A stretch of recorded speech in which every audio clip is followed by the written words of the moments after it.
Okay, starting live. Apparently, excellent. Let's get things happening. I love you guys. Sorry, Barry and Logan. I'm seeing you being surprised. Oh wow! At the thumbs down, they are kind of funny. I just think it's hilarious that there are that many people who are so lacking in a life that they feel compelled to obsess about me. Um, I mean, yeah, it's absolutely hilarious. Like, I literally have no idea who these people are, and I never will. They'll never mean anything in my life, and they're wasting their life obsessing over me. Ah, well.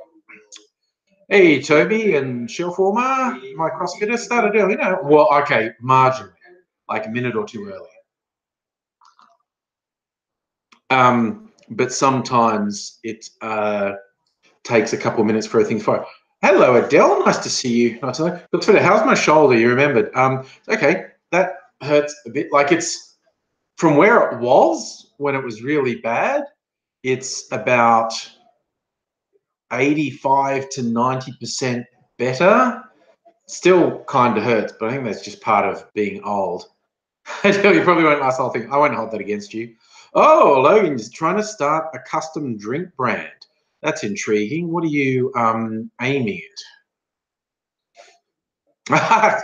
Musical Aviator. Did the Baldrick title actually get Blackadder related suggestion videos? I like that.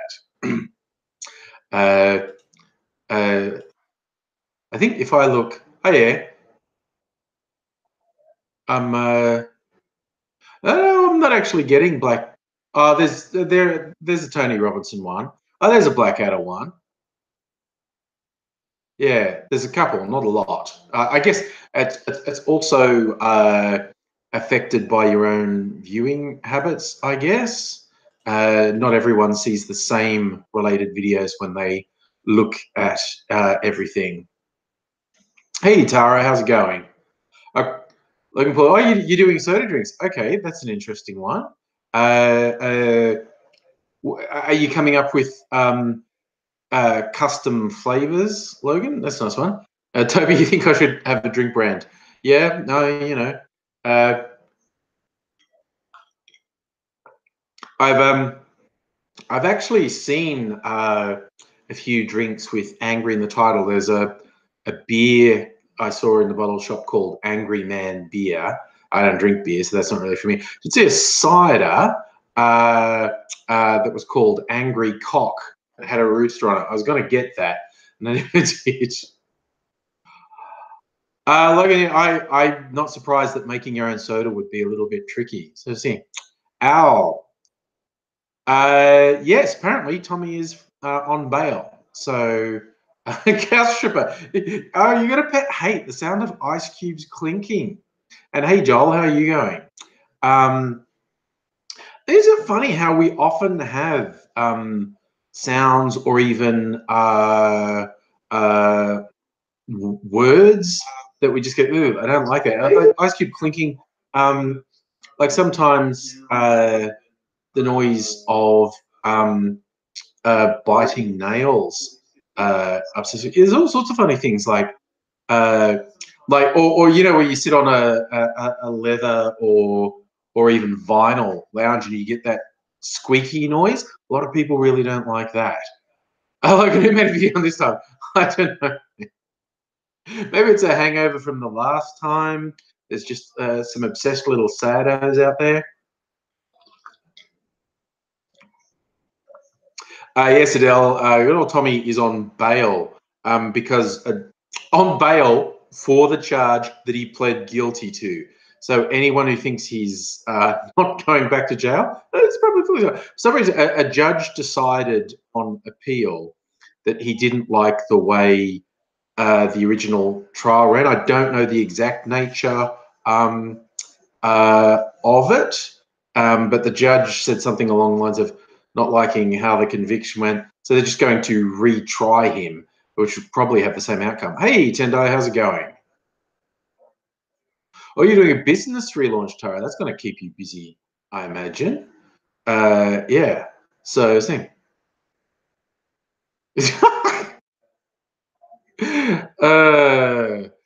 Dear, Toby and Tara talking about how much Celtic King wants to get naked with Tara. That's about normal. Hello, Charlie. Yeah, Adele. Yeah, maybe it was they're saying he didn't have time to mount a defense, but I mean, I don't know. The fact that he's already pled guilty is going to make it be. Yeah, I don't. The thing is, he committed a very specific crime, not for the first time, and the last time he committed it and was found guilty, they said you need to stop doing this. If you do it again, you can expect to end up in jail, and he did it again. So I'd be surprised if there was any other outcome apart from him going back to jail, but who knows? The word is straight. Yeah, man, Logan, there's all we're seeing is the people who are really obsessed with me. Charlie, that is an excellent idea. What if we talk about Blackadder? Who is actually a Blackadder fan? It's like, okay, there were 4 series, and honestly, the first series was fucking terrible. I don't know if no one ever talks about the first season of Blackadder. It's fucking terrible. That was before Ben Elton came on as a writer. And it was just shit. Like Edmund was more like Baldrick in the first season of Blackadder. It was terrible. Like they had some good people in the cast, like Brian Blessed was in the cast and whatnot. But yeah, no. See, I'm amazed they got a season 2 of Blackadder because season 1 was terrible. But I do quite like seasons 2, 3, and 4. I shelf warmer that Blackadder goes forth. That was the different one because, as they acknowledged at the time, they'd set it in World War One, and a lot of veterans of World War One were still alive, and they didn't want to insult them. And that's actually why they ended it on such a dark note, because World War One was such a shit show. Hey Barry, how's it going? Yes, Charlie. The Elizabethan one was funny. The Queen was very funny in that, Miranda Richardson. And oh my God, the one with where he was to the prince. He was the butler to the Prince of Wales, Prince George. I enjoyed seasons 2, 3, and 4. I tend to agree with you. I think season 4 was probably the best, but I enjoyed season 2 and 3 as well. Yeah, Charlie Fry and Laurie were both very funny. That was the funniest thing. Like when Hugh Laurie got famous in the US for being what do you call it? I was going to call him Bones. That's the Star Trek Doctor. Uh, oh God, my brain just totally blanked on his Doctor show. But that was like for a lot of people in the US, that was the first time. That's it, House. Thank you. I knew it was a really short name. Uh, for a lot of US people, that was the first time they'd seen Hugh Laurie, and they thought he was American. I enjoyed so much my friends over the internet who only knew him through House sending them clips from Blackadder and saying that's House and freaking them out. Shelf Warmer, you're a Red Dwarf fan. Met Robert Llewellyn twice. And you have that plasticine stop motion puppet of Crichton.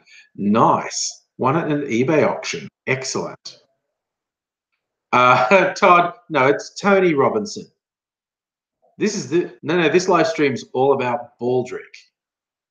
Oh, Tendai, you remember Hugh Laurie for his role as the dad in Stuart Little. My favorite joke I've seen about Stuart Little's, because Stuart Little's a fucking mouse in a human orphanage, and he gets adopted by humans. My favorite joke I've ever seen about it is like, man, imagine being one of the human kids in the Stuart Little orphanage and a fucking mouse gets picked ahead of you. That's really gonna knock your self-image. You're gonna feel like shit when someone would rather have a mouse as a kid than you, a human. Al, I don't know why you're so confused. We're all celebrating Tony Robinson's freedom. I have no idea who this Tommy Robinson person is. Yeah, Chef Warmer, maybe Tommy Wiseout. I still haven't seen, I've not seen The Room, and I've not seen the dramatization of him, the disaster artist, but it's a fascinating story. I mean, the obvious the extremely heavily hinted at thing is where he had all this money because he's an Eastern European gangster. He's got all this criminal money that he used to finance the film. It is such an odd story in a world of odd stories. The Tommy Wiseau story, however you pronounce that name, is really friggin' odd. Sorry, Charlie. I just saw there's a scene in Blackadder where Stephen Fry actually punched him in the face. That's the thing with stage acting. There's always a risk that you actually hit the person.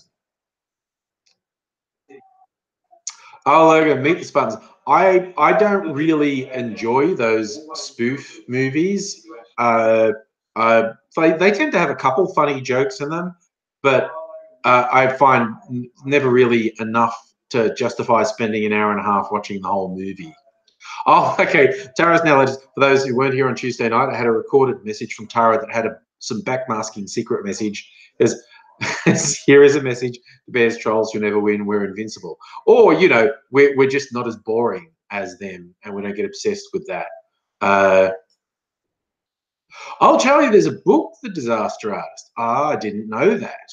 There you go. That's something to look out for, mayhap.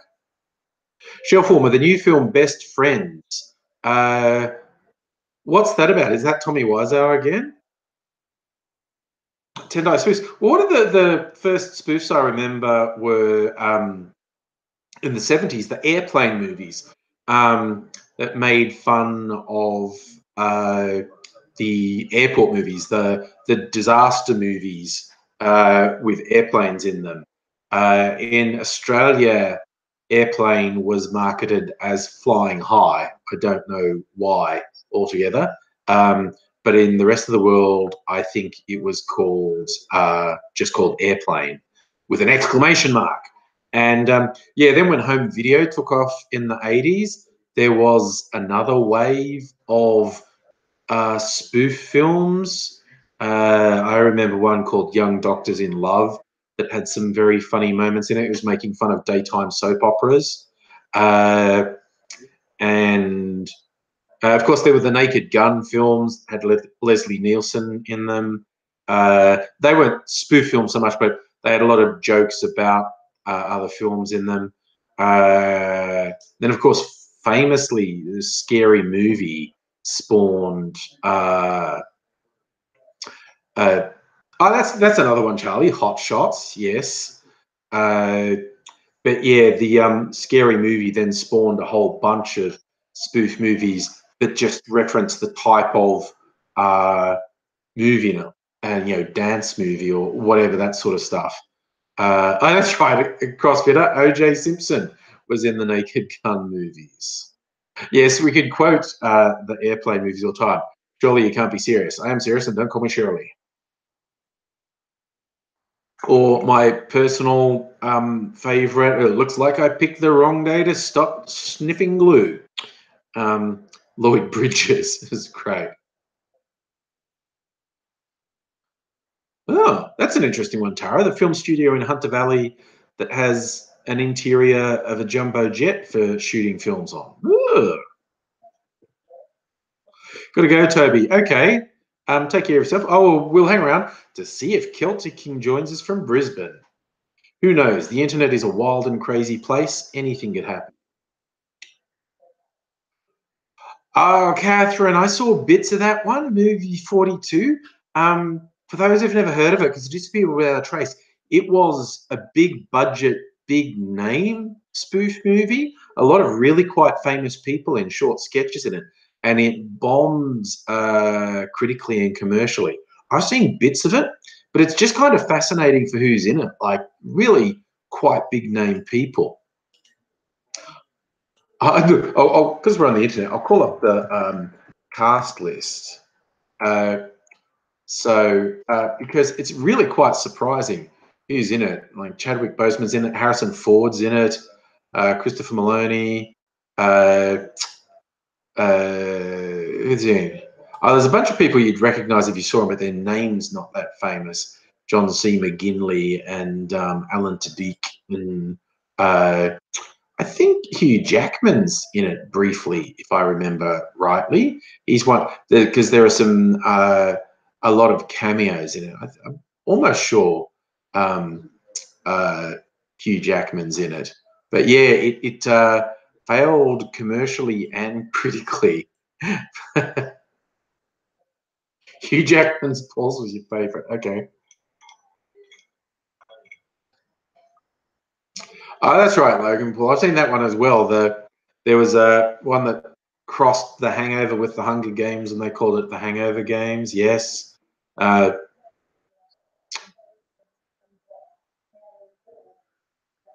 Adele, you want to rewatch Evolution? Is that the one that's like David Duchovny's in it? Has the mutant smiley face in it? Uh,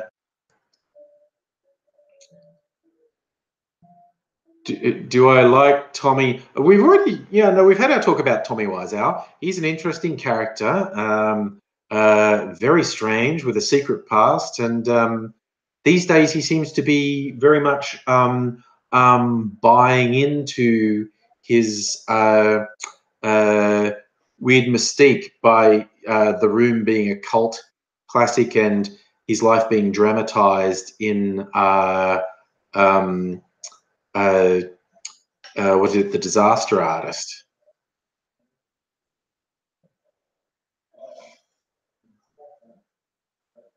Oh, that's a weird one, Tara. You're saying the film Young Einstein was shot around you. Whatever happened to Yahoo Serious? Who remembers in the was it the 90s that he was big? The movie Young Einstein, which I've kind of watched. I think I've seen it all the way through, but I wasn't really paying attention. And it was okay. And then he had was it Reckless Kelly that I haven't watched at all? He made three films and they got progressively less seen. Like Young Einstein was a very big film. Uh, what was the other one called? Mr. Accident, I think. It was set in Hollywood. I'm not sure. But yes, he just like vanished off the face of the earth after being a huge name for a few years.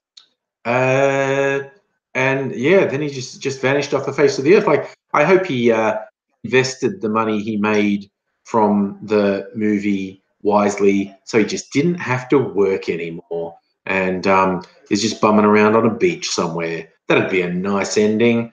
Do a couple things that a lot of people see. Have enough money to just put your feet up and not worry about shit the rest of your life. That'd be okay. So yeah, there's and I love how he was immortalized in the episode of The Simpsons, the going to Australia episode, where of the various things about Australia they show. There's a cinema with a sign out the front saying Yahoo Serious Film Festival, and Lisa looks at it and says, uh, I know each of those words, but they don't make any sense together." Like, remember Tom DeLonge scammed so many people? That sounds vaguely familiar, but I can't recall exactly who Tom DeLonge is.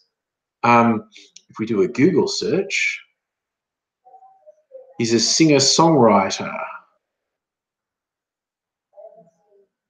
Is that who we're talking about? Singer-songwriter, or is it someone else? Oh, the guy. No, yeah, he quit Blink 182 to prove aliens exist. Uh, yeah, yes, he did some stuff that made him look really quite unbalanced. Uh, yes, and it's yeah,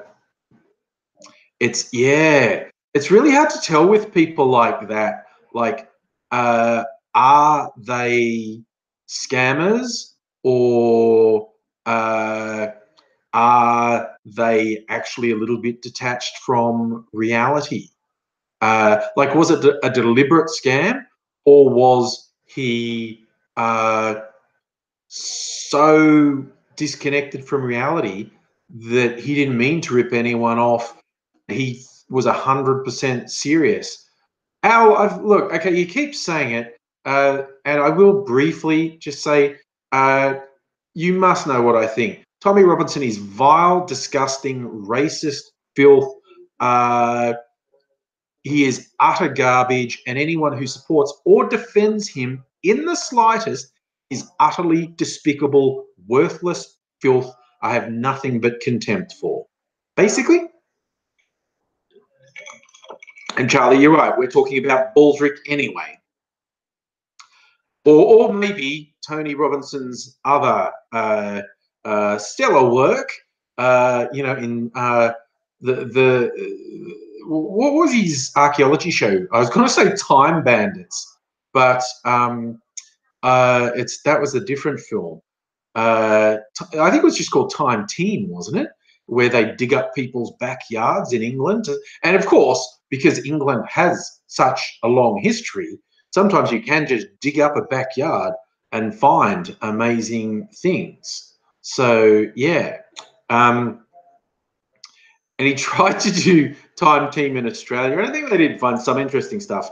But when if you're looking at, white settlement, the only artifacts you're going to find, the oldest ones are only going to be like, 100, 150 years ago. It's not quite the same as doing it in England and finding Roman ruins. I mean, if you want to go and look for archaeological finds relating to our indigenous population, then that's when you get serious. That's when you start finding evidence of stuff thousands of more years old.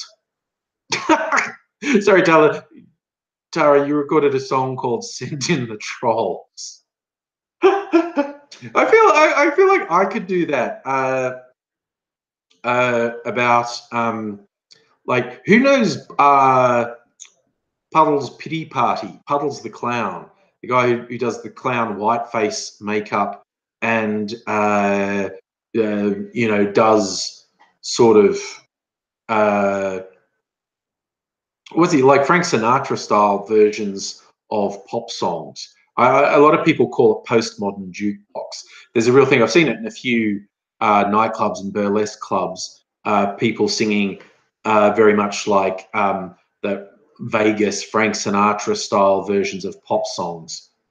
Oh my God, Chef Wilmot, I realized who you were talking about, the crazy long-haired northern guy who was very excited about soil. And I stared at that for a second, so that's a weird fucking sentence. And then I realized you were talking about Time Team. Yes.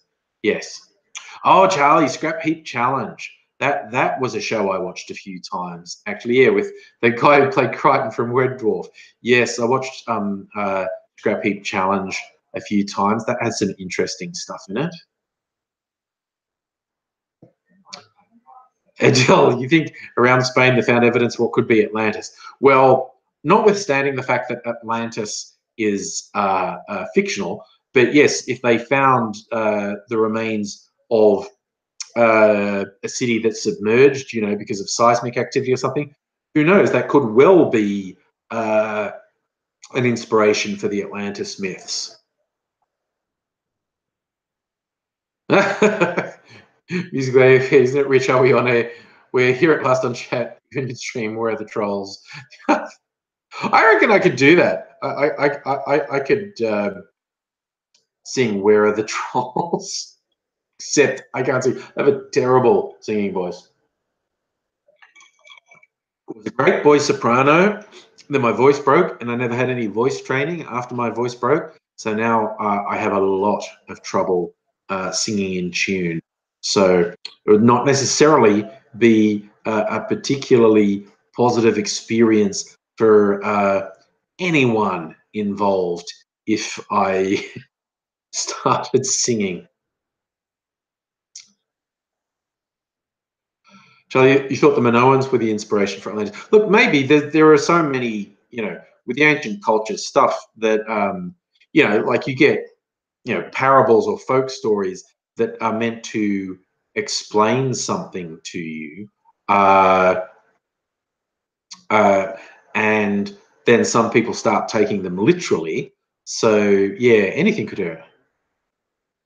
That sums it up, nobody. Can't carry a tune in a wheelbarrow, isn't he? Ooh, Tendo. That's what we're talking about. Robert Llewellyn. He's got a YouTube channel centered around EVs. Search fully charged for it. Okay, so he has a YouTube channel about electronic vehicles called Fully Charged. Okay. No, Timothy, it's not Tony Robinson fans who are downvoting the stream. It's Rowan Atkinson fans because they're sick of us giving more attention to Tony Robinson. So Rowan Atkinson fans are downvoting us. Hello, Miss Foxification. How are you? But we shall continue to champion Tony Robinson. Baldrick is our man. Sure for me, saying he also has carpool style interviews. Oh, well, that's one's sounds like it's worth checking out. Robert Llewellyn's Fully Charged channel. Worth checking out. Here you go. Oh, Robot Wars. We're getting into all these weird pseudo documentary shows. Oh, nice. Misfoxification, vodka and a seat for the win. Excellent. Oh, that also reminds me, Andrew WK, famous for Party Hard all those years ago, although he's still doing stuff. He briefly hosted like a kids show on one of those channels, and it was called, I think it was called Destroy, Build, Destroy. And the kids had to pull something apart and then build something out of the pieces, and then they'd blow up the things they built. So it was Destroy, Build, Destroy. That was pretty funny. Timothy, forgetting about Elon Musk, what do I think about Hyperloop? Look, a lot of technology pushed by Elon Musk and his companies is at the very least interesting. Like the rocket stuff and Tesla and the Hyperloop and stuff. There's a lot of very interesting ideas. There's also a lot of evidence that Elon Musk has his head well and truly up his own ass. It's probably hard not to. Like, if you make all that money and then you do these sexy, exciting things, and you have literally millions of people fawning over you, it's hard not to believe that. And there's obviously some good in what his companies do. But yeah, he really comes across as needing to put his fucking ego in check. Because, yeah, it's very easy for people to go from, oh, like that dude got lucky with a tech company and then spun all his money into more tech companies and say the person's a genius who can't be questioned. The two don't really go together. But, yeah, there's like I said, there's a lot interesting in the technology he has, but yeah, there's a lot of evidence that his head's up his own ass. Hey, Celtic King, nice to see you. What happened to the other channel I was going to start because of the project? Oh, my brain magic channel. Darren, you think because Elon Musk's in the extreme realm of technology is different? Look, I think because of his wealth, he's been separated from ordinary humanity. And I think he's not really capable of recognizing when he's talking shit because he talks shit on the regular. And hey, Fila Zila, how you going?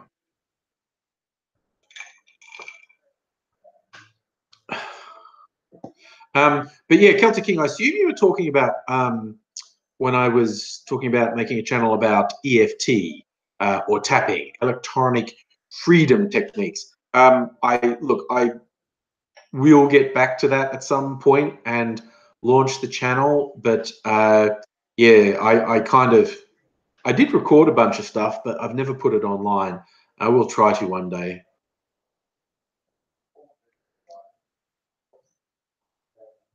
Oh, Ms. Foxification, you're not wrong in that some people's reaction to Elon Musk is far more about how they feel about him rather than any actual facts about the technology. And I think, yeah, a lot of people, well, I think the faults go both ways. You get Elon Musk fans who are obsessed with some of the technology he's involved with, and they're convinced the technology is fantastic, and they extrapolate that into Elon Musk is fantastic. He can't possibly do anything wrong. He's perfect. He's a genius. And they look like idiots. And some people see some of the obnoxious, self-centered stuff Elon Musk does, and the fact that he's anti-union and he's very much into exploiting his workforce. Some people stop looking at anything he says or does objectively because they're pissed off at him and things he says.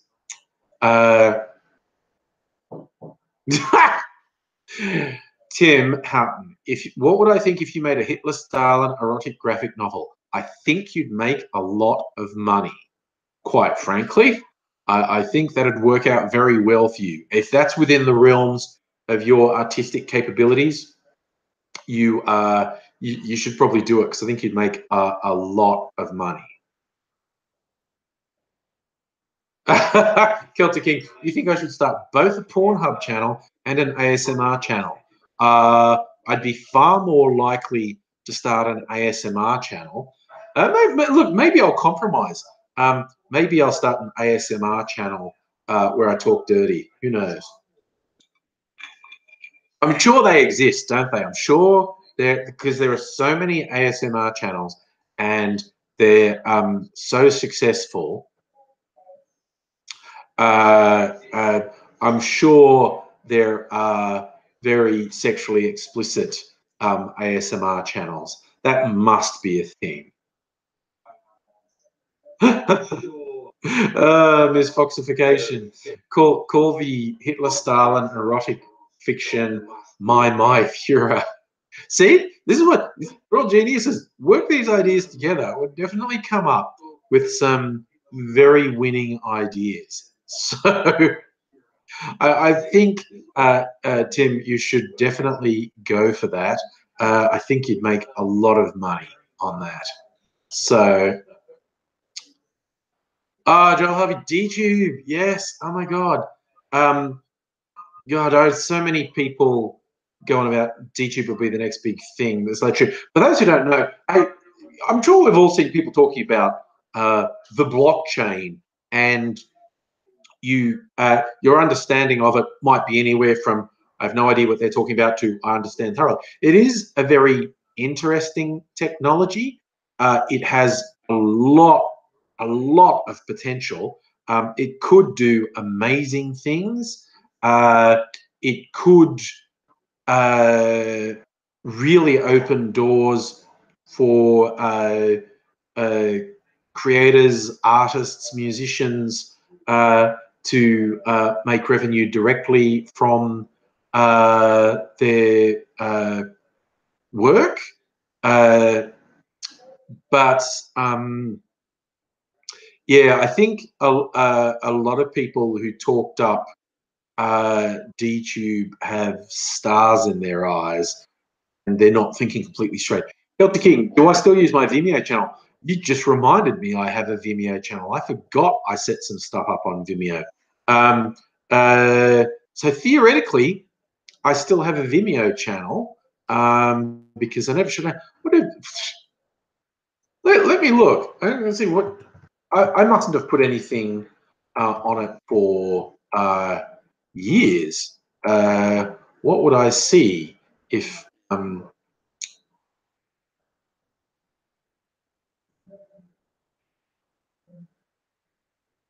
Yes.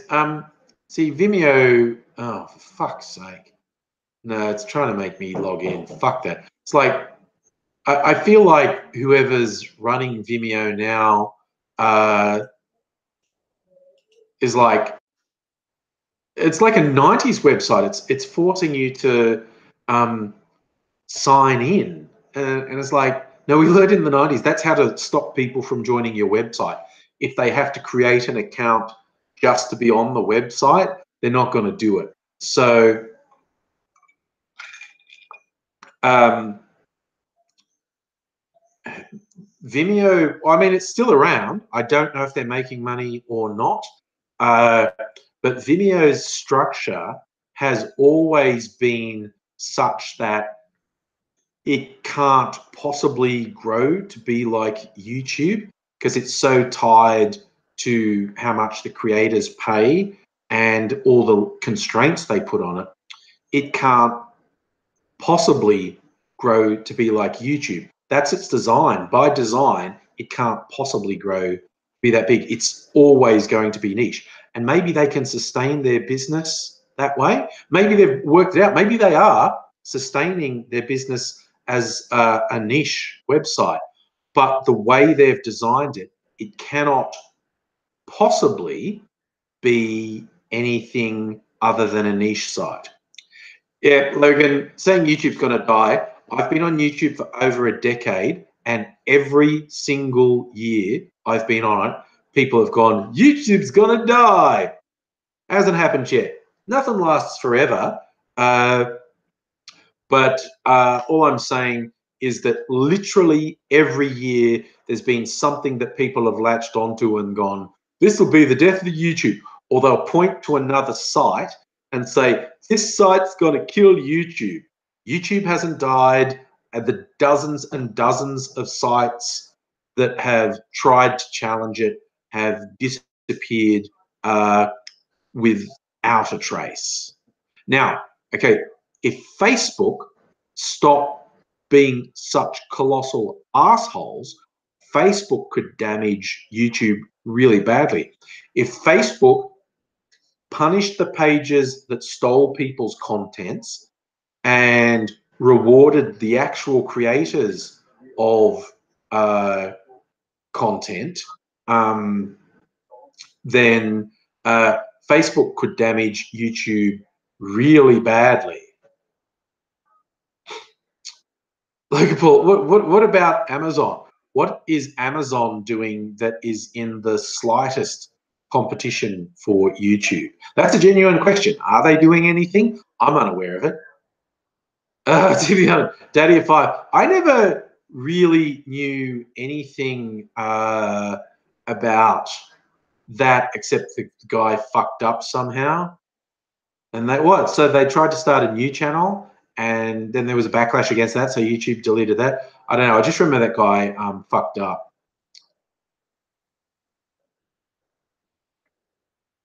Yeah, you're right, Tara. People keep saying cinemas are dying, but they're still around. Logan Paula, I, based on experience, will offer you loads of money in a bet now that Amazon's video sharing site will fail miserably. I'll just throw it out there. I think if YouTube's going to be undermined, it'll probably be by a startup or Facebook. I don't think Amazon has the DNA to challenge YouTube. Happy to be proven wrong, really. But I would make quite a big bet right now that if Amazon launch a video sharing site, it will fail completely. Absolutely fail.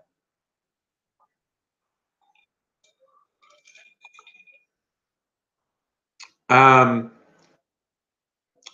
yeah, you're right, Miss Foxification. Cinemas have diversified a bit. They've been a little bit creative in what they've done. Like, for instance, I like going out to the luxury cinema.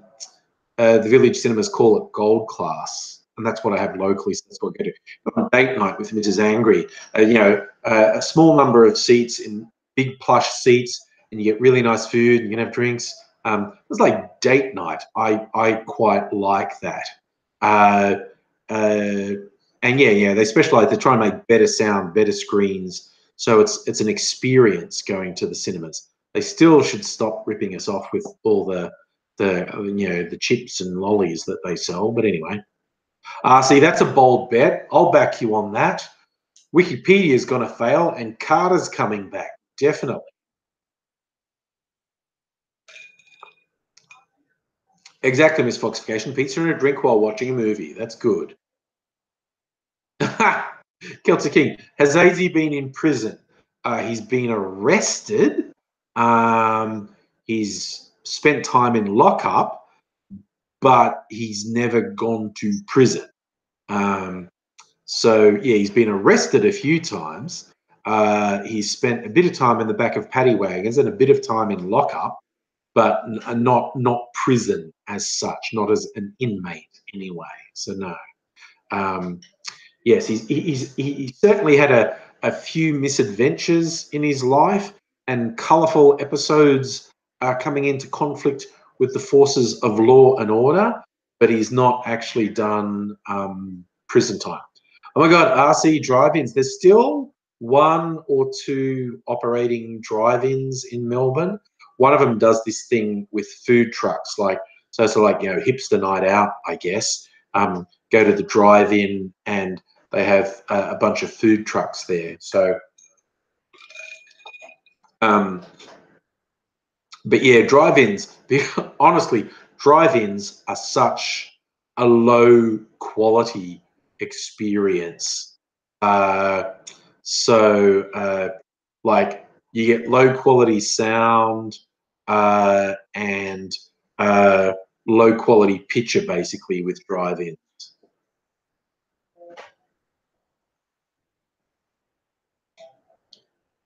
Actually, you're right, RC, that modern cars, because most drive-ins now, rather than putting a speaker in your window, you tune to an FM channel on your radio. So a modern car with nice seats and a good sound system would be better than the old days. But it's still, the screen's still shitty and off in the distance. It doesn't really compare to a cinema. Celtic King, AIDS's life story has been written by him as Code Grey.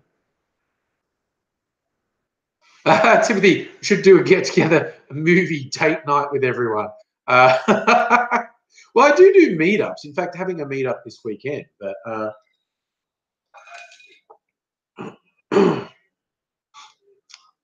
oh, Bury. That's a positive thing. Hoping no one's been having dark thoughts. That's a good thing. I hope everyone's having happy thoughts. Oh, misfoxification. That's some next level stuff. Have a Bluetooth transmitter at drive-ins so you can bring a sound bar and have some really beefy sound. That'd be thing. Yeah, most of them use FM transmitters, I think. But yeah, a Bluetooth transmitter for the sound, and so you could bring your sound bar in and get some really beefy sound. That's assuming you had the power source for it, I suppose. But that's not that hard to do. You get adapters to plug into cigarette lighter in the car these days, I suppose. But to be the idea of an angry movie date night, yeah, I don't know. I mean, I do organise get-togethers with the local YouTubers, and sometimes we do stuff like we do like get dinner, have drinks. We've gone to 10-pin bowling, and even done karaoke sometimes. Sorry, but there. Oh, that's true, Miss Foxification. You can get sound bars that have batteries in them. That is also true. So yeah, I suppose for an enterprising drive-in, it probably wouldn't be that hard for them to do. I'm not that well versed technically, but I mean they have the digital sound anyway. Probably wouldn't be that hard to put it out via Bluetooth. I wonder if there's any difficulty in that, or if that's a straightforward thing to do. Transmit this. What's the range on Bluetooth? That might be the issue. That might be the only issue. The range with Bluetooth.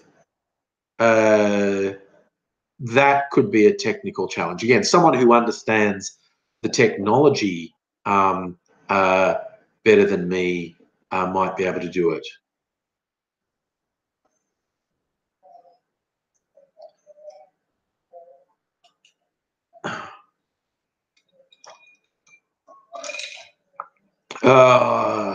Thing. Do I waste time trolling a troll or do I just boot them? That's the question. Yeah, I know they could obviously get line of sight, but it's the range that's the issue. Yeah, saying Timothy like 35 to 50 feet. I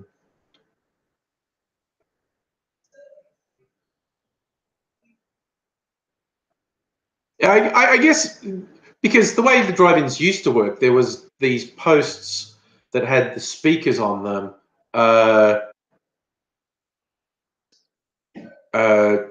And so if they still have those posts there, I guess it's probably not a huge technological challenge to have a Bluetooth transmitter on each of them. I don't know. It's an interesting opportunity for some entrepreneurial drive-in to go for. Jacob, happy Tommy Robinson supporters. Yeah, they're happy. That's because I think they're a little bit detached from reality. Like, sure, he's on bail and he's getting a retrial. There is not much chance of anything but another guilty verdict, though. It's fairly open and shut. He was told ahead of time, this thing you've just been convicted of, if you do it again, you'll be convicted again and you'll go to jail. And he did it again and he got convicted and went to jail. Now, one judge thinks they put it through too quickly and they're going to do the trial again.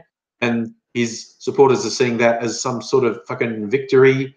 But it's like, it does seem like an open and shut case. Even if he's getting a retrial, which he is, the chances of the result of that being anything other than, oh yeah, he's guilty, infinitesimally small. Like they're going to freedom. It's not about freedom of speech. He's not being prosecuted for saying mean things about Muslims. He's being prosecuted for being in contempt of court, and he knew he was in contempt of court. He was already convicted of it once, and he was categorically told, if you do this again, you should expect to go to jail. Ms. Foxification, how do you get a retrial? Well, apparently he did have an appeal. Some American right-wingers funded an appeal, and a judge hearing the appeal said, yeah, I think the whole thing went a bit too fast. I think he should get a retrial because I'm not convinced they handled the conviction properly. But it's just delaying the inevitable, basically. Oh, yeah, Bjorn, you're right. The YouTube algorithm is bollocks, and it just so actively promotes Nazis and white supremacists. Yeah, you watch one pro-feminist or anti-racist one, and it instantly says, you probably want to watch this rabid anti-feminist or neo-Nazi video now. Or probably not. You're right, Timothy. Tony Robinson did nothing wrong. He's a man of the people. I did like Shellform you saying Tony Robinson works to promote the Alzheimer's Society, but sadly both his parents died from Alzheimer's. I did not know, and that is a wonderful, positive thing. Good on you, Tony Robinson. I knew we were supporting him for a reason. Shellform happens to you and Jordan Peterson videos. He's so funny. Jordan Peterson is so funny. Like a lot. There was that notorious video with a female journo in England. I don't know if it was the BBC or something else, but she kept sort of cutting him off and saying, "Oh, so you're saying that," which ended up making her look bad and him look good. Then I've seen other videos, and it's basically, if you want to make Jordan Peterson look stupid, just let him keep talking, because he says the dumbest shit. He gussies it all up in this pseudo-intellectual, pseudo-academic jargon, but it's absolute garbage what he says. He just goes, he spouts ideology and asserting that it's incontrovertible scientific fact. It's like, dude, you are definitely entitled to your opinion. you're entitled to a worldview and whatnot. But then to assert that you're the one being rational and logical in your science, and it's like, dude, you're talking weird fucking pseudo-religious mumbo-jumbo. It's not science at all. Yeah, Charlie. Yeah. Also, it'd be a bummer getting recommended videos of Jermaine Greer being a boring old turf. But bullshit. I love that thing going around with the TERFs, which for those who don't know is an acronym that means trans excluding radical feminists.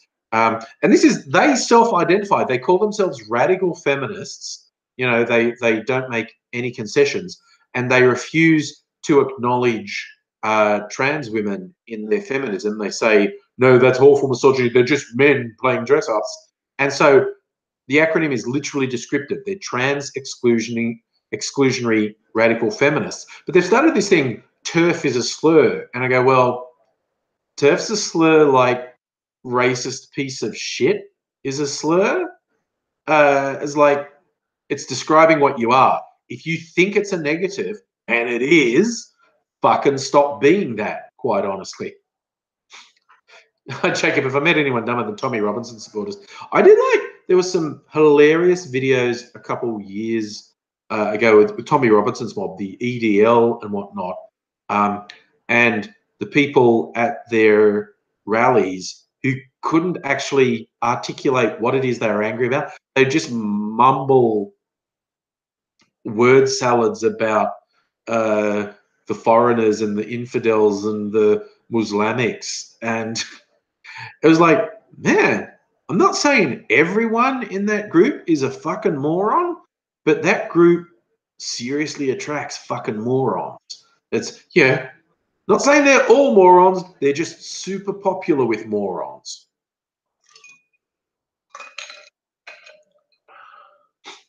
Oh, Biori, I love the atheist MRAs who they love Jordan Peterson because he says all that right-wing anti-feminist shit, but he's also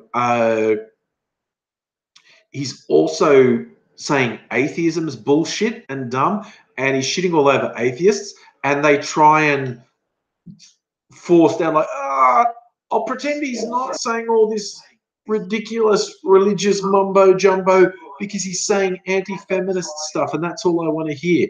But he totally shits on atheists, which is hilarious. That's it, Islamic ray guns. There was a few good dance mixes of that one guy who had some kind of acquired brain injury. And I'm not saying that as an insult. I'm saying it as an observation. Like, he may have been drunk at the time, but this guy was clearly, I think it was fairly obvious in the interviews, he had a permanent brain injury. Now, whether he got that through alcohol or substance abuse or blows to the head, I don't know. But it was fairly obvious he had an acquired brain injury. And yeah, he couldn't actually put sentences together. He's the one who said Muslimic Regons. He was trying to say Islamic rape gangs. And he just couldn't articulate it. And he came up with Muslimic Regons. And it's like, okay, good. Actually, Charlie, that's a good way of putting it. Lobster Boy does a reverse no true Scotsman thing of atheism. He actually said, he had this woman, having a discussion on TV, and she was an atheist, and he's saying, like, he point blank said, it's impossible to be a moral person and be an atheist. And this person's saying, what? That is bullshit. You're saying I'm an evil person. He goes, no, you're not really an atheist. He's saying any decent person is not really an atheist. Like, it's a fundamentally absurdly stupid thing to say. And he just says it with a straight face. Oh, yeah, you're not really an atheist unless you're a serial killer. And it's like, dude, what the? That is just such a stupid thing to say. But he's a classic example of you'll never go broke telling fuckwits what they want to hear. And again, like his new atheist followers, they just blank out that he says this ridiculous. It's not even religious stuff. He says he's not even religious. It's this weird mumbo jumbo spiritualism, superstition bullshit, and it's just like the stuff he says is just straight up stupid, and his followers just go, oh, I've just got selective hearing. He said a thing there that I like, so that's all I'm going to hear, and I'm going to ignore all this fundamentally stupid stuff he does. Jacob, I did the video, the Wanker Fat video, when good old Tommy got arrested and thrown in jail, where I just laughed at him, and that really upset Tommy Robinson supporters, which was hilarious. Oh yes, Charlie, white Deepak Chopra. I love that. I forget where I first saw that, but that's a perfect thing for Jordan Peterson. White Deepak Chopra, just saying pseudo spiritualist mumbo jumbo. It's ridiculous. Oh, that's right, Adele. Adelaide is the home of the serial killer in Australia. Yes. Celtic King, do I read the Book of Mormon Toby sent me? I do not. I think I still have it, but it is not something I read. It sort of makes brain cells run away in terror. So it is not something I read on any sort of regular basis. Well, I might make myself a drink. I'm going to drink. I need to get some ice. And I think Adele, what you're saying with the Adelaide being home to the serial killer, that's when I lived in Sydney 2 decades ago. I had some friends who had a band, and they'd actually come from Adelaide, and they had a song about. You're too young to actually remember it, but you may have heard of the Adelaide Zoo massacre.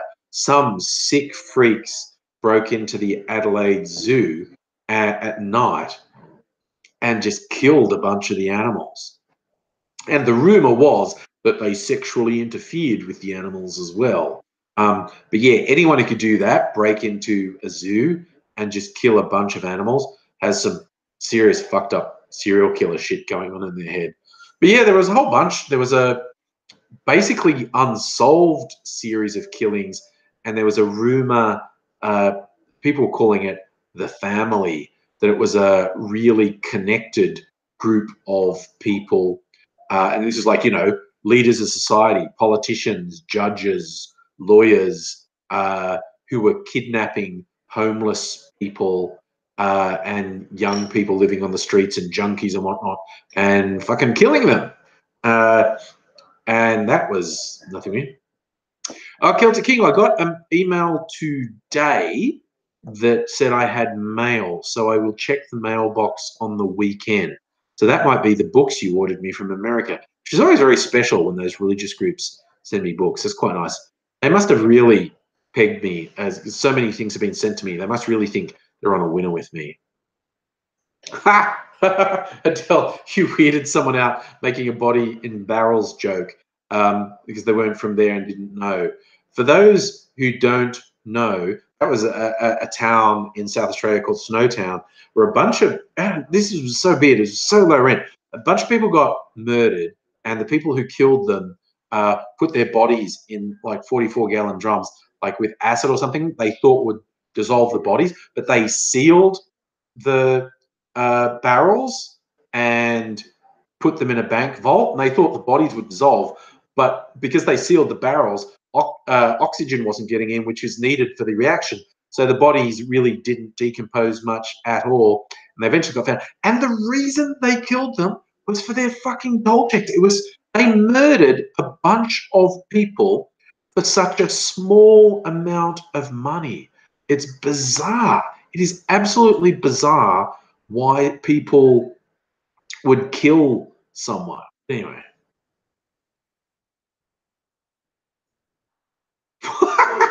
As if you're in the adventure zone. My name's Elder Merle. I'd like to share with you the most amazing book. It's called The Extreme Teen Bible and will solve your problems. Wow.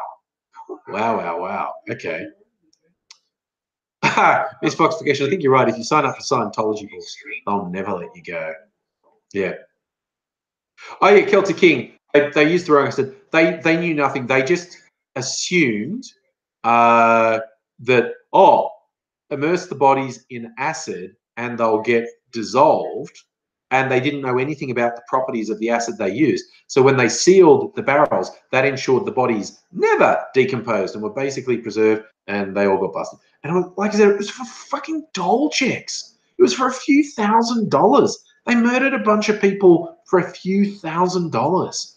Man, people are just shit. Anyway, yeah, get some ice baby. I have.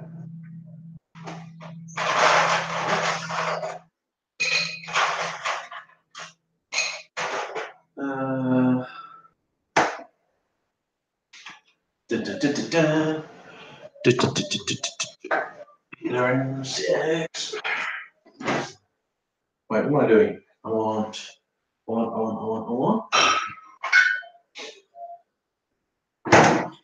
Right.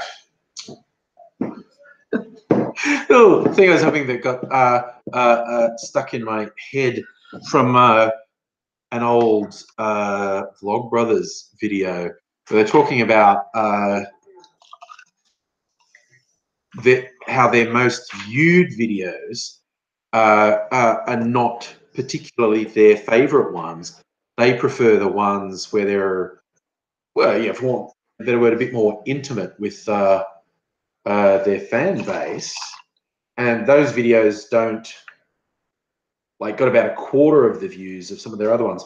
They're the ones they like more. And they've been approached by things like the History Channel, like, you should do a show for us.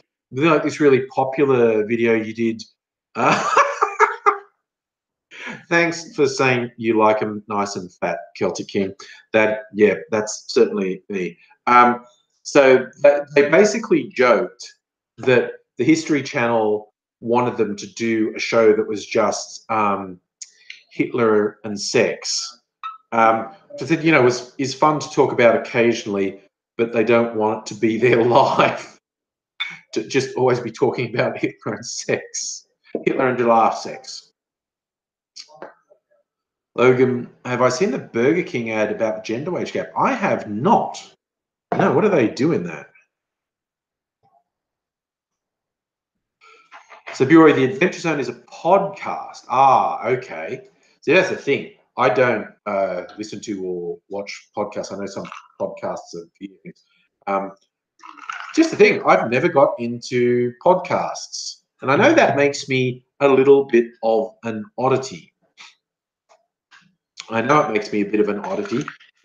Everyone's into podcasts. I'm just not. I've never gotten into podcasts. I don't know why. When I listen to stuff, I usually listen to music rather than people talking. That's just me. Obviously, podcasts are a really big thing. I know. I'm just a grumpy old man who hasn't adapted. Oh, yeah, Del, you're right that there was some very young people in that whole Snowtown murder thing that had, been indoctrinated by the creepy murderer people. It's all very rare. So, Charlie, is that another podcast? My brother. Oh, I've heard of that one. My brother and me.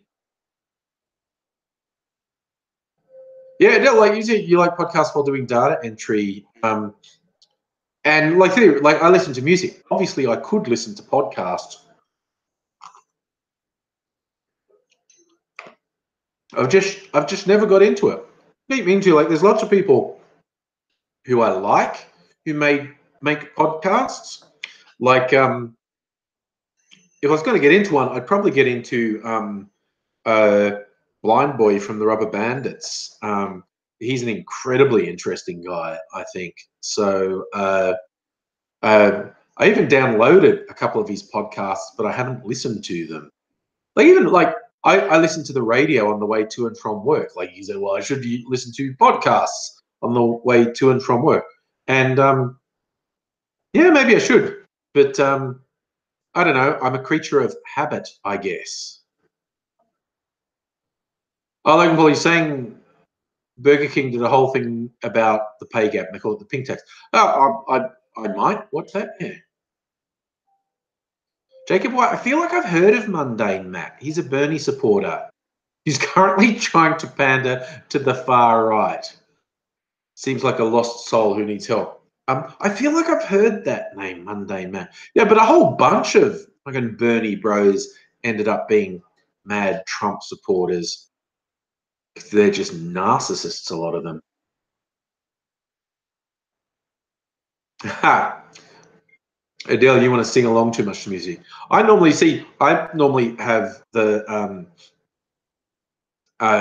music on, like, it's in the background. It's like oral wallpaper because I'm working on document writing.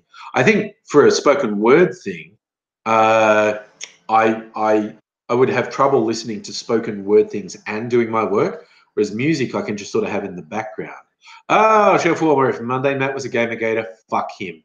Fucking vermin. No, no, no, no, no. Anyone who was a part of Gamergate, cricket bat to the fucking head. Honestly, the absolute worthless lying scum. They're all either worthless lying scum or gullible idiots who got taken in by worthless lying scum. Jacob, what you're saying about him having to do extreme right stuff to get views? Yeah, and I mean, I've said that heaps. If all I wanted in life was lots of views and having lots of people, even giving me money on the internet, I'd just start spouting right wing shit. I say, I've been red pilled. Oh, feminism is cancer. I was wrong all along.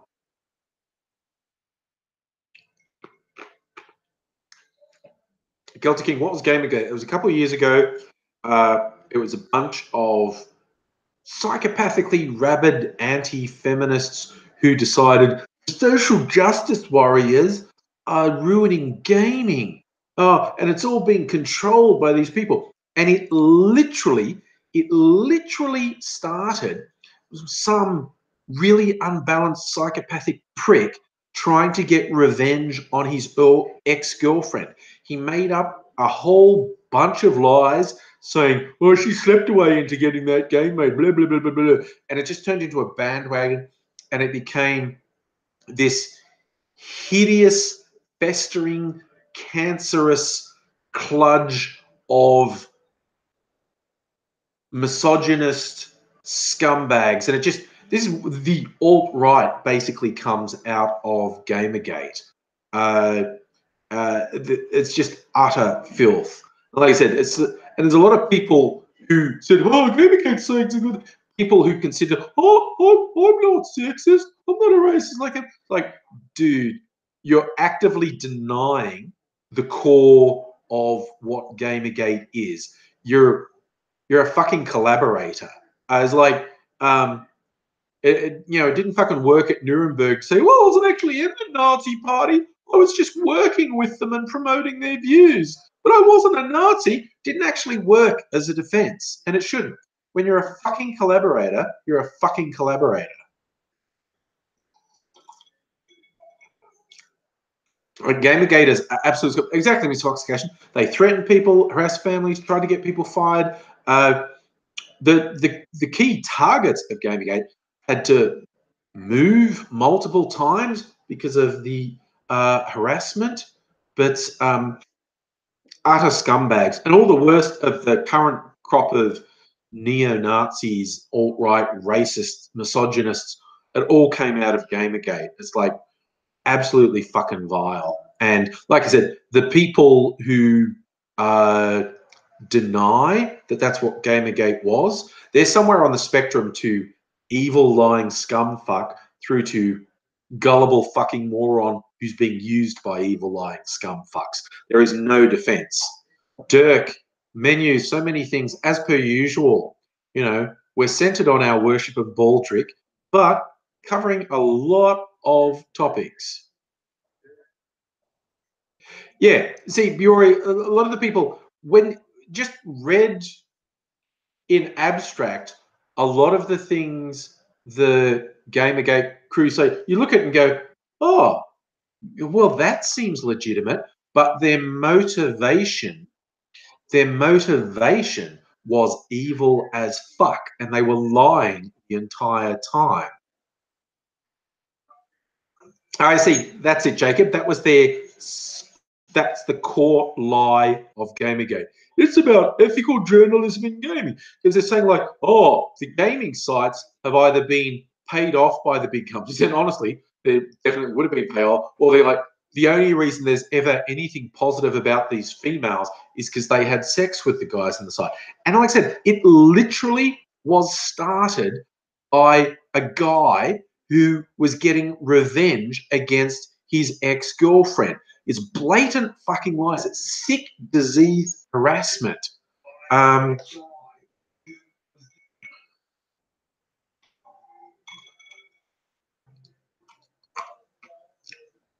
Yeah, you're right, Jory. Even the Amazing Atheist started spouting all that MRA bullshit as well.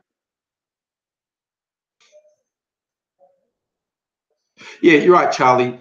The crowd was a mix of people who were gullible fucking idiots who got suckered by the evil liars and the actual evil liars who were driving the entire thing. But yeah, pretty shit. Yeah, I get that misfoxification. Not wanting to even talk in online games. Should get harassed just for being female. Logan, what do I think will be tech in 2020? Not that far away, dude. Anything we're going to see in 2020 is already underway.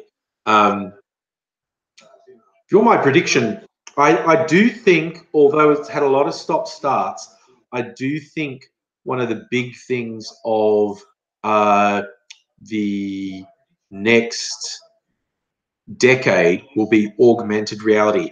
I think it might start to come into its own, but I think a big game changer will be augmented reality. Let's see. That's it. Jacob, Zoe Quinn was the primary target. That's where it all started, with her psychopathic ex-boyfriend. And if Mundane Matt criticised her, he's actively participating in the core lie of Gamergate, which, so, he's a fucked unit, basically. So, Utegate. Sorry, Adele, you just remembered Utegate. That was this bizarre thing in Australian politics a couple of federal elections ago. The Conservatives trying to slam Kevin Rudd, saying he'd somehow done some scam with a secondhand car dealer, money for utes. But basically, they tried to whip up this huge thing of, oh, Kevin Rudd's been involved in a corrupt deal. And it was nothing. It was absolutely nothing. And it actually ended up working in Kevin Rudd's favor when everyone realized, oh, wait, they're all just talking shit. Like the guy who gave Malcolm Turnbull the info about, oh, I've got this dirt on Kevin Rudd, was exposed as a complete liar and a scammer. And it was like, so they ended up looking really bad, and it not only didn't hurt Kevin Rudd, it probably helped them. Look, Jacob, it's all about learning. Yes. Basically, if anyone ever made pro Gamergate videos, they're a fuckhead. Like I said, they're either a really evil, lying fuckhead or a gullible fucking idiot who got used by the evil, lying fuckheads. And Gamergate was nothing but misogyny. And anyone who says otherwise is a fucking liar, whether they're consciously lying and they know they're lying, or they're a delusional fucking moron who has no concept of the truth. But Gamergate was misogyny, beginning, middle, end. That was the sum total of what Gamergate was. Hey, Locust Trooper, how you going?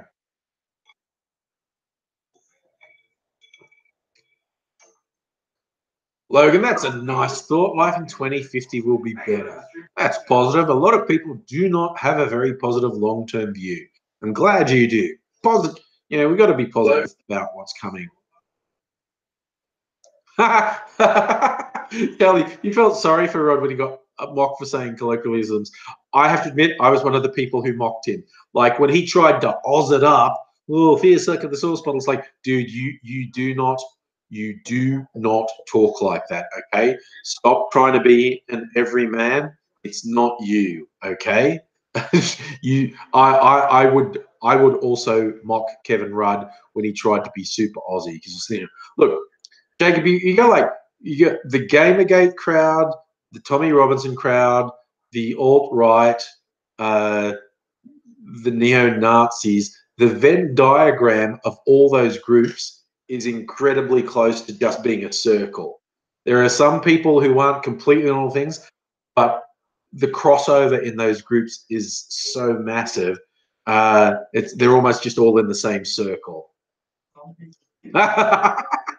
Charlie, you got picked up for saying, yeah, I reckon. Street cop a fair dinkum. I honestly, I tend to say Aussieisms a lot. I grew up in the country. I like how we've got the two polar opposites.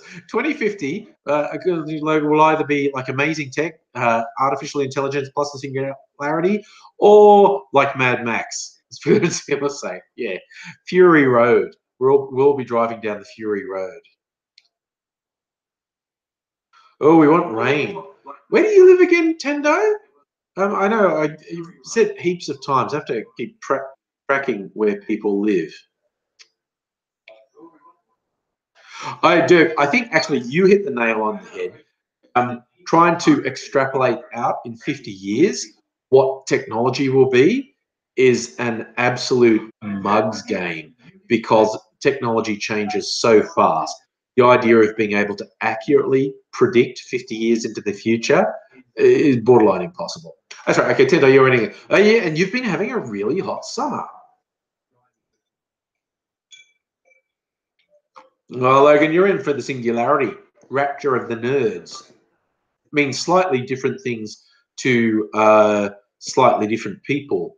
But basically, the singularity is twofold for most people. It's the idea of when computers get smarter than humans, or like self-aware and actually think rather than run programs, and also when the computing power is such that we can, upload our consciousness into the matrix, as it were.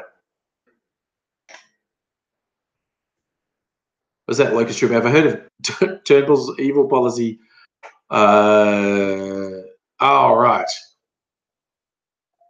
No, they do keep getting worse and worse with simply. You're actually saying if someone's in hospital, they'll lose their benefits if they don't show up to a Centrelink office. I would believe he would do that as a policy, basically.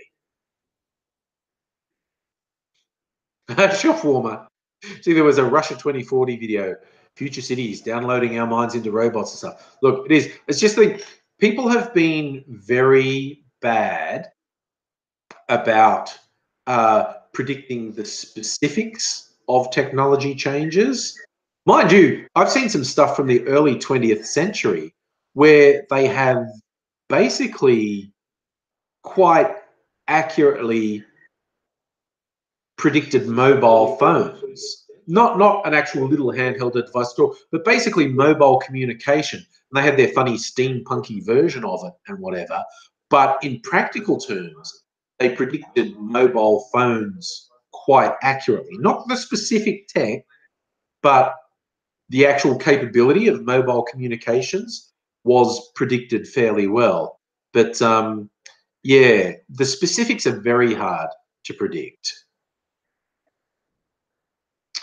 Wow, Logan, you're a real AI singularity champ. I mean, look, whenever discussion about the singularity or the existence of real artificial intelligence comes up, I can't help noticing that a large amount of magical thinking is involved.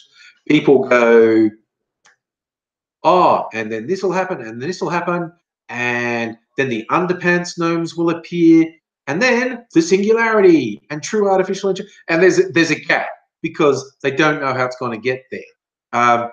We can't even define human consciousness now, let alone computer consciousness. But my problem with the whole idea of artificial intelligence and the singularity is there's a significant amount of magical thinking involved in us getting there. Like there's a huge gap in how we would get there. But it's also important to point out that people who are way fucking smarter than me are convinced it will happen. So I will always point out, well, yeah, you can't tell us how we're going to get there. And there's like, I work in technology and I see all the shortcomings of technology and the human shortcomings in programming and whatnot. And your AI singularity theory involves this magical thinking that we'll just get past those limitations. So I always take it with a grain of salt because of, like I said, the magical thinking involved. But like I said, there are a bunch of people who are so much smarter than me who are convinced it will happen. So who am I to say it won't? They can't explain how it will. They're just convinced it will happen. And I go, okay, sounds a little bit like a cult, but okay. Yes, Logan, I did see the discovery of the liquid water on Mars. That was kind of fascinating. Okay, it's funny, and I don't really believe there's anything in this, but for three stories to come out at basically the same time, the black sarcophagus in Egypt, liquid water on Mars, and the 40,000-year-old worms that were frozen in ice and got reanimated and are alive. That's just the makings of a sci-fi horror film. Those three things combined is just everything. That's the opening scenes of an apocalyptic sci-fi horror movie, basically. So I think we're tempting fate. One of my favorite, speaking of that sort of thing, sci-fi, my favorite sci-fi writer, William Gibson, who's on Twitter as Great Dismal, he had just this funny line and goes, no matter how tempted you are, do not let the prehistoric worms drink from the gross ichor in the black sarcophagus. Only horror lies that way. So it's the idea of these prehistoric worms drinking these decomposed goop that was in the black sarcophagus. That's just asking for trouble, basically.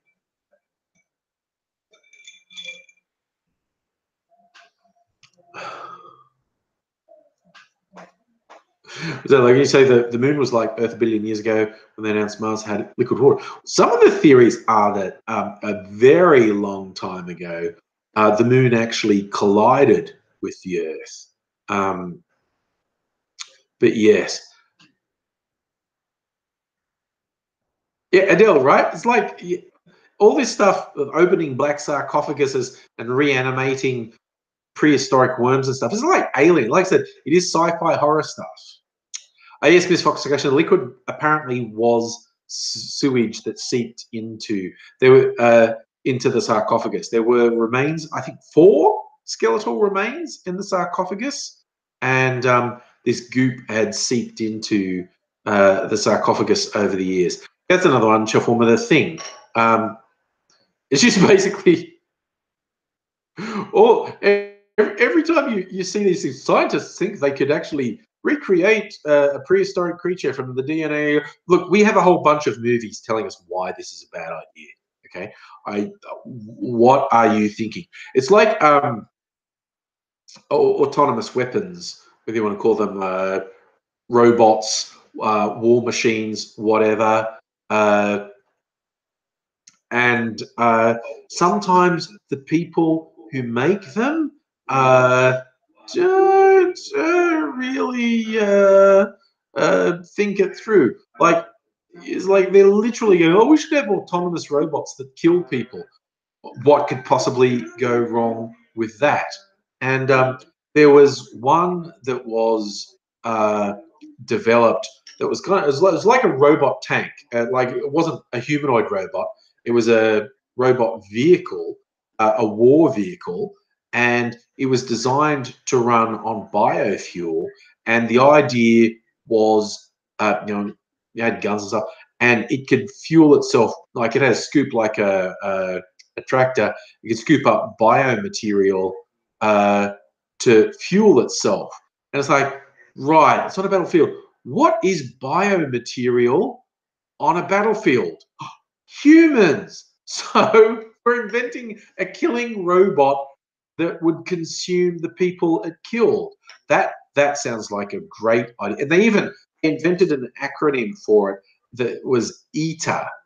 And they were so full of cleverness. And the people who invented it seemed genuinely fucking shocked that people said, because when they said biofuel, they meant plant matter, and but everyone said you've invented a killing machine that will eat the people it kills to fuel itself, and they went, what? No, wait, no, and it's like they get so tied up in their technology, they never consider what it looks like to an outsider. My God. Jacob Tara has actually been a mod one of my streams before. I basically, my streams aren't busy enough to need mods, really. Yeah, exactly, Bureau. We've heard all these movies that tell us killer robots are a bad idea, that opening black sarcophaguses are a bad idea, that cloning is a bad idea. Someone asked the question, do I think we'll see human clones? It depends how you define clone. Because the technology to make a clone, we all know it exists. We've had cloned animals and whatnot. People go, oh, but we don't know if we can. The technology to clone humans, which is basically to start cell division without a sperm fertilizing an ova. So basically recreating a being from a cell, getting a cell to self-replicate. That technology is basically the same as in vitro fertilization technology. And some biologists have acknowledged that technically, without knowing it, we probably have already effectively cloned someone, because when they were doing the microscopic little work to take the nucleus out of the cell and put the sperm in, they may have actually sort of triggered life without the fertilization process. In other words, cloned a person. It's just that there are legal restrictions on cloning humans. That ain't going to hold human. You look at human history. There's all these things that humans have been supposed to not do, but as soon as humans can do it, they do it. So there is definitely, I have no doubt whatsoever, there is research around the world into deliberately making human clones. You're right. Twins from or multiple births from in vitro fertilization are in all probability clones. Like not every in vitro fertilization, but in all probability, we have cloned people rather than sperm fertilizing egg in vitro fertilization. Yeah, Dirk, you're right. We get unintended stuff. Einstein's theory of relativity led to us having satellites and GPS. But the thing is, like I said, you look at humans. There's all stuff you've been not meant to do, and people do it. Whether it's weapons, whether it's biology, whatever, people do it. And to my mind, there is no question at all. There are people doing research in labs around the world that is technically illegal, and they're doing it anyway. And it's basically, look,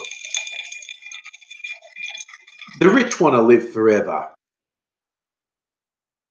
And, you know, you see that in various ways. Like there've already been scams detected in countries like India where organs were being harvested from poor people to sell to rich people for transplants. The instant a scientist tells a rich person, I can grow a clone body of you, a young body of you, and transplant your brain into it. So it'll be you, the new young body. It will happen like that. It just will. You think we have economic disparity now, and we do, and it's getting worse. But if we get a world where the mega rich don't even have to pass stuff on to their children because they won't die, they'll just transplant their brain into new bodies. They'll do it. They will do it in a heartbeat. I mean, there was a series on Netflix recently, Altered Carbon, a sci-fi series, and it was not a bad series. It's not perfect. It had some very good stuff in it, but their stuff with just how the rich would behave if they had no technological limitations on themselves. I thought there were some very good explorations on how the mega rich would behave if they had no technological limitations on themselves, like if they could just keep growing new bodies, etc. So if you haven't seen it, it's kind of worth watching. Like I said, it's a long way from perfect, but there's some very good stuff in it. But yeah, no, the the mega rich will fuck us over exactly as much as we let them. Another one that springs to mind, if you've never seen it, it's a comparatively low budget sci-fi movie called Moon. Um, and it is really, really great. And I won't do any spoilers apart from saying essentially, uh, if the rich could do that to us, they would in a heartbeat. It's a good example of the degree to which the rich would exploit us. It's basically, the movie's carried by Sam Rockwell. It's basically a one-person movie. What's his name? Kevin Spacey voices a robot on the moon base. Um, and but Sam Rockwell basically carries the movie, and yeah, it's just basically the super rich will be as unethical as we allow them to be. The idea that they will self-regulate at all is ridiculous. We have all of history to show us that the super rich, the super privileged will fuck the rest of us over as much as we let them. So, yes, lots of opportunities for dark dystopian futures if we let them. There's a great there's a writer I like called Cory Doctorow. He's one of the contributors, long-term contributors to a long-running website called Boing Boing. He writes a lot of sci-fi, speculative fiction, and he's very good at just extrapolating things that are happening now and what sort of issues do they raise and what sort of things might we face as a future. So he's not really trying to predict the future as much as he is analyzing the present. It's going, look, the seeds of this fictional future I'm talking about are being planted now. And this is stuff we have to address now because it could spiral out of control.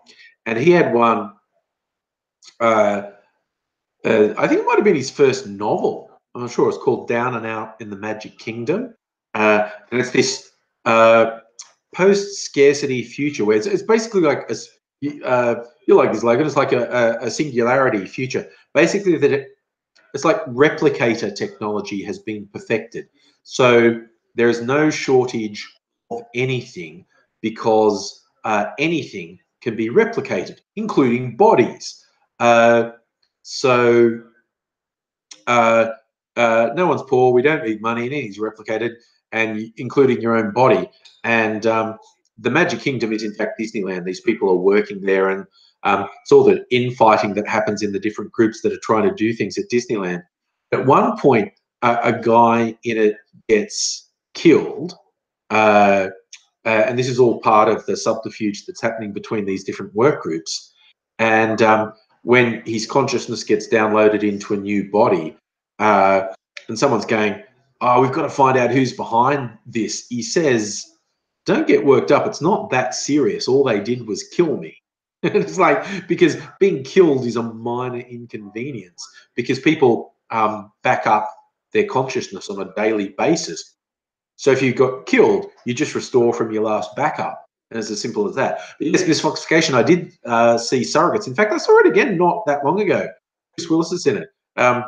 People are living in like uh, uh, saline solution tanks, and little robot surrogates are out in the world, like perfect versions of themselves are out in the world. It's not bad.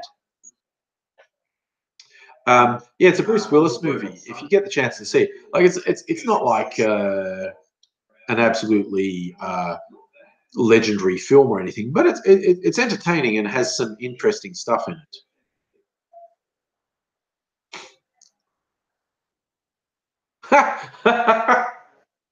Oh, Bury, that is a really good observation. If we had that future with body replicators, it would mean a big spike in the deaths of stunt actors. But people would do more and more dangerous things because what's the worst thing? You die. You just restore from backup. Mofo sign. You hit on one of the things they do in the Netflix series I was talking about, Altered Carbon. In that world, even for the rich, it's illegal to have two versions of yourself running around. Um, that's quite a serious crime to do that. So yeah, but yeah, obviously people would do that. I mean, I think a not inconceivable future. Okay, we look at distributed computing now, and if you're a software developer, you know what it's like when software forks. Development goes off in different paths. Different people are doing different things. Then you bring it back together and go, okay, all these different people did these different things that went into different paths. Let's bring it all back together and make it one program again. It's a conceivable future is where we have distributed versions of ourselves, and they all and in clone bodies, or even not even in bodies, if it's just your consciousness in a computer, like you're in a spaceship or a robot or something, and they're going off having all these other experiences and learning completely different things. And in regular periods, you bring all those distributed versions of yourself back together and do a merge. So all those different experiences just all come back together into the one entity. So that's a perfectly conceivable future because we do that with software now.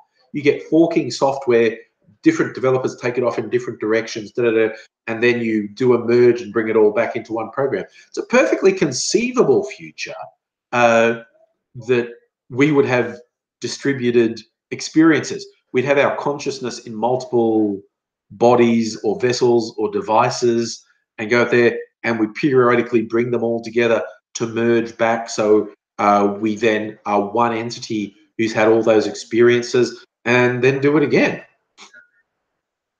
So yeah, you might be saying that does sound like something Scientology would be into.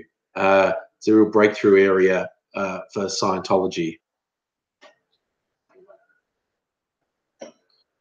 Or musical AV, any human consciousness farm on distributed group of servers. So and that's why ideas like the Matrix are so seductive to people. I mean, there's a very old, predating computers, philosophical argument about brain in the jar. How do I know I'm not just a brain in a jar being fed sensory information? Because all I am is a brain that's interpreting sensory information.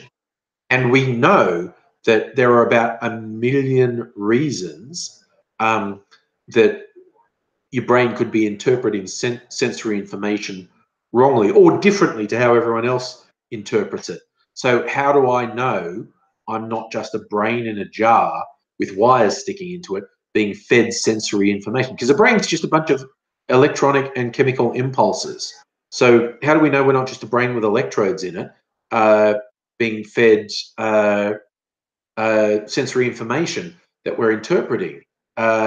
It's a philosophical argument that has kept people busy for quite a long time. So, you know, the Matrix is nothing new. Yes.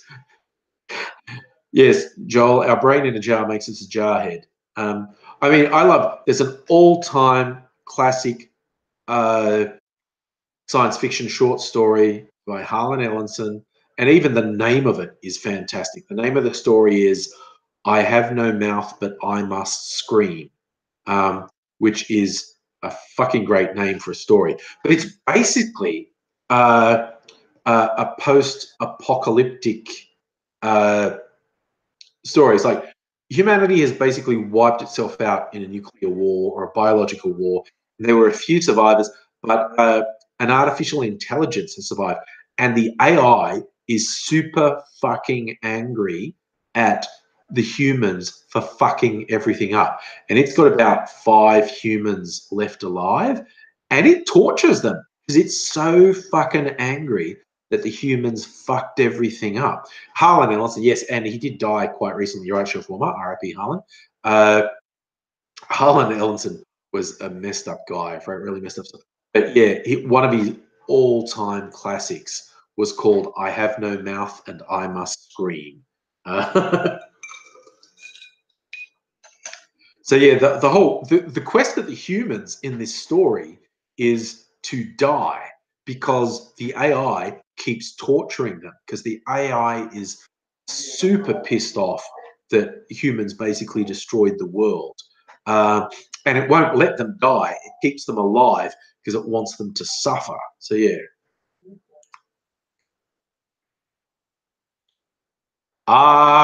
Yuri, that's, I guess, a quote from the story.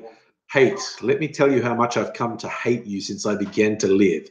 There are 387.44 million miles of printed circuits in wafer-thin layers that fill my complex. If the word hate was engraved on each nanoangstrom of those hundreds of millions of miles, it would not equal 1/1000th of the hate I feel for humans at this micro instant. For you, hate. Harlan Ellison was such a great writer. But yes, that's one of his things. Another fun bit of trivia about Harlan Ellison. He was a grumpy motherfucker. He was so grumpy, which, you know, obviously I can relate to. But notoriously, he was asked by some Hollywood types. They said, can you write us a pilot for a TV series? It's like a guy from a video game comes to life and comes into the real world and interacts with people. So can you write, you're a good sci-fi writer, can you write us a pilot for that? And he goes, sure. And he goes, da da da da da. Here's your script. And they look at it and they want to make it. But Harlan Ellison charged a lot of money for these things. So they went, oh, we don't like it, we're not going to do it. He's like, yeah, sure, whatever. And then they went off and made a series out of his script. And they thought they'd get away with it because in Hollywood, they get away with that shit all the time. But Harlan Ellison was a very grumpy motherfucker. And when he had a grudge against you, you were in trouble. And he pursued these guys with the court. And it wasn't even the TV series they made was not even kind of like his script. It was his fucking script, right? It was a direct rip-off of his script. They commissioned him to do it. He did it. They said they didn't want it. They didn't want to give him any money, and then they went and made it anyway. It was open and shut case that they thought they'd get away with. But because you don't sue the studios because you'll never get more work. He's like, fuck you. I'm a real writer. I don't want your money. I want to punish you. And predictably, he won the case because it was open and shut that they'd ripped him off. What he did with the money he made was he bought a billboard, a huge billboard on the road that these studio execs took to get to their studio. So they would pass it every day on their way to work. And he put their names on it, and it said, "These people tried to screw me over and they failed." And then he put their names on it. So every day they just had to pass this big billboard that Harlan Ellison paid for that had their names on it that said, "These guys tried to rip me off." That's how angry Harlan Ellison was. Money wasn't important to him. He just wanted to punish them. Charlie, Troll's coming in just before closing time. Yeah. It's like, why do you call me racist when I pick on a particular group, pick on a particular race of people and actually propagate complete lies and repeat racist talking points? Why do you say I'm a racist just because I do that? Oh my God, Shellformer, you are right. Roger Dean and Avatar. For those who don't know, Roger Dean was an artist. Did a whole bunch, particularly 60s, 70s. There were so many prog rock album covers done by Roger Dean. Did a lot of sci-fi type illustrations. The design of Avatar was so clearly ripped off from Roger Dean. The floating islands in the sky was a thing Roger Dean did all the time. James Cameron's Avatar, not Avatar The Last Airbender, James Cameron's Avatar. The design of it was such a rip-off of Roger Dean. That is so true. Murphy, what's my thought about grudge? I don't know what you're talking about, mate. I don't know what that means. I tell you, the story copied Fern Gully. The story of Avatar copied so much. The story of Avatar was so unoriginal. It was Pocahontas in space. It was Dances with Wolves in space. It was noble white savior with the indigenous race who are in touch with their environment, and white man learns something about himself but goes on to nobly save the savage that he's really feels like he's part of. Oh, Locust Trooper! I'm definitely an angry granddad, Locust Trooper. I practice being a grumpy old man so much. Oh dear, that's out of left field misclassification. I love it. You're worried you're going to get banned from Wikipedia for renaming the Crusades the White Crime Wave. Yeah. They can get a bit twitchy on Wikipedia. Oh my goodness. In the early days of Wikipedia, I tried to take part in it because I like writing. I thought I could play an active part. But Wikipedia is dominated by dudes, and it is dudes who have nothing better to do with their time than get in arguments. And it just wears you down. You're either one of those people who just wants to use up your whole fucking life in arguments, or you let them win. And there's a lot good about Wikipedia.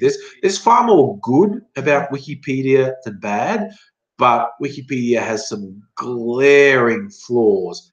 And first and foremost among them is it's dominated by these dudes with literally nothing better to do with their lives than get into arguments. Oh, I like that left field question. Locust Tripper, do I like Korean food? Yep. Actually, my kids in particular are into Korean barbecue. That's become a big thing in Melbourne in the last couple of years. Korean barbecue, which I am also a fan of, I have to say.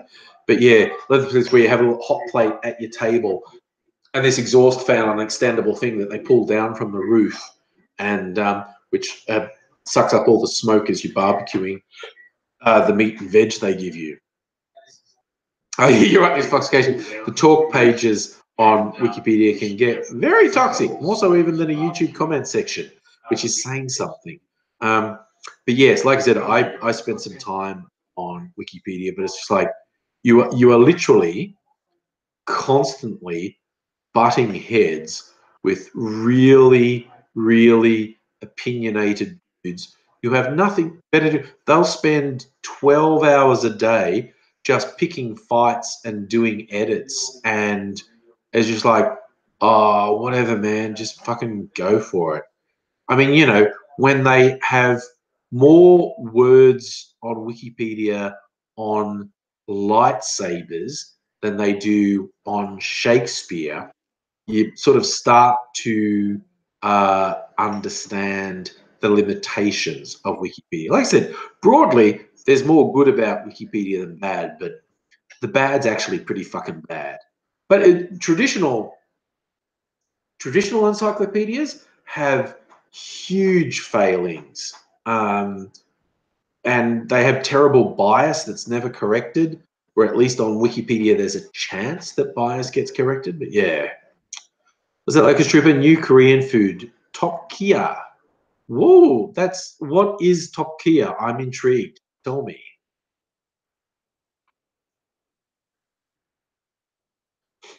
Tindo, you're right. Principal photography started on Star Wars while we're on sci-fi nerd stuff. Principal photography has started on the next Star Wars movie. And yeah, we've got a year of hype. I don't know how long they're going to go, probably at least till the end of the year before they even tell us the name of the next Star Wars film. So be a couple of months of principal photography, then a year of post-production, and then we get it at the end of next year. Yes, year of hype and anxiety. It'd be very interesting to see what happens with this next movie.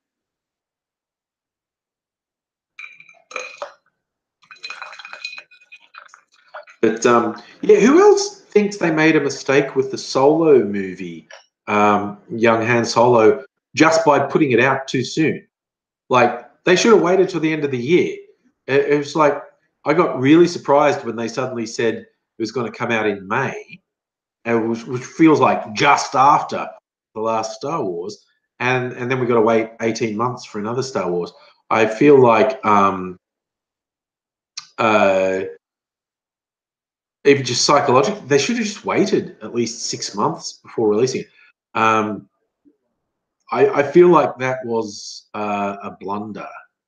Oh yeah, so now you're gonna make me sad all over again, Charlie, having to think that about Carrie died. Like I just thought, oh my god, when I go and see The Last Jedi, am I just gonna tear up every time Carrie Fisher's on screen?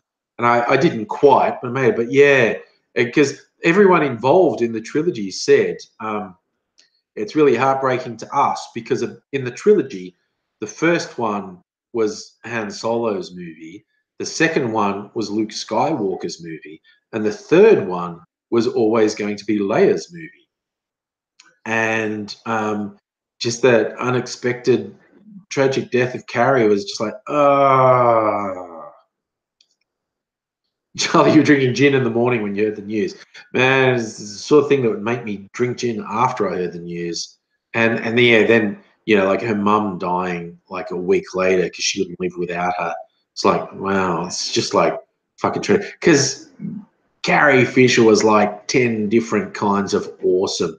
She was just an amazing, creative, intelligent, feisty woman. She's incredible. Her writing was amazing, and just she like in interviews, she was so feisty. Like with all that Hollywood bullshit and everything she'd been through, the mental health challenges and everything, it was just like she was fucking amazing. And yeah, it's terrible. Yes, Miss Fox section. Did you hear this new Terminator movie? Got Linda Hamilton back in it, and there's a young female thing. Yes, the MRAs are all going to rage because the protagonists aren't white males. It's like,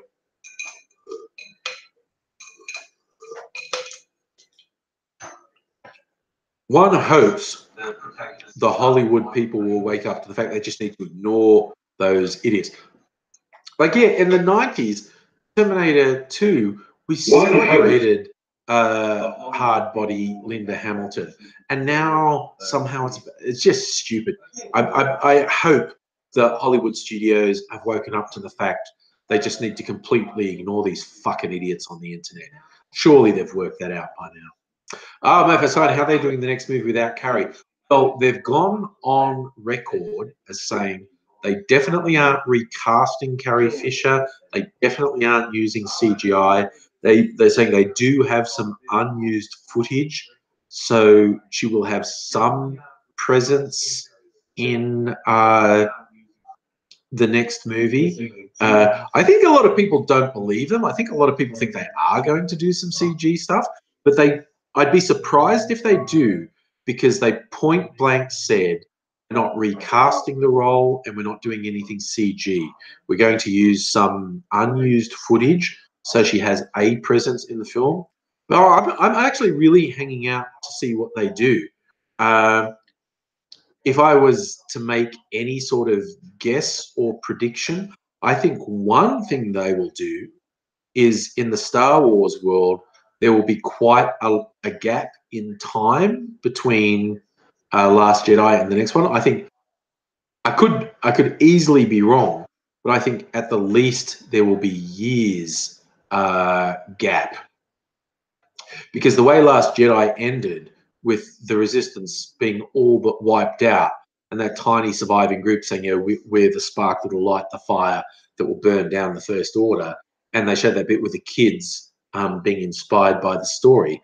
I think what they're going to do is have time pass so that, you know, those kids can be inspired to be the next wave of the Resistance.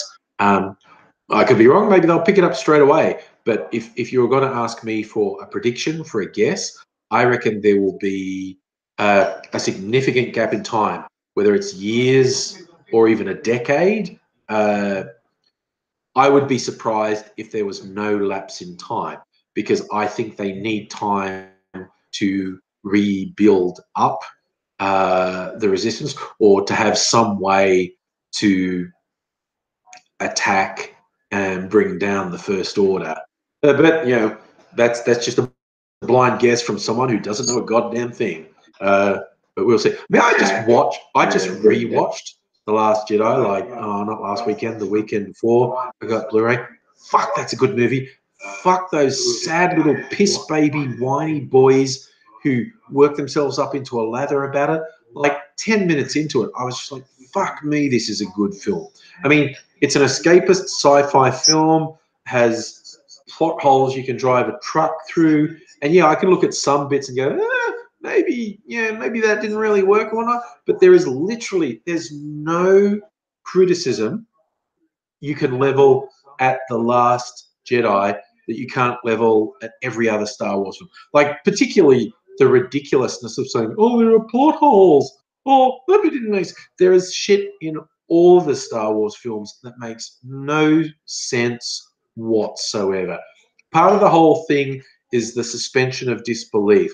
I'm just going to believe in the epic hero fantasy story. Fuck anyone who doesn't like it. I immediately write them off as like a fucking idiot, quite honestly. Yeah, the idea of saying it's a flawed movie and therefore I hate it is like, well, fuck you. Every Star Wars movie is severely flawed. Okay, it's just a question of just fucking enjoy it, man. But yeah, I'm firmly of the belief there is not a single criticism you can level at The Last Jedi that you can't level more so at every other Star Wars film. And the real anger behind that was just ridiculous, misogynist, racist bullshit. And fuck anyone who wants to pretend that's not their motivation, quite honestly. Because their motivation is blindingly fucking obvious. Yes, Tendai, that was one of the shortcomings in The Last Jedi. Not enough porgs. Should have been more porgs.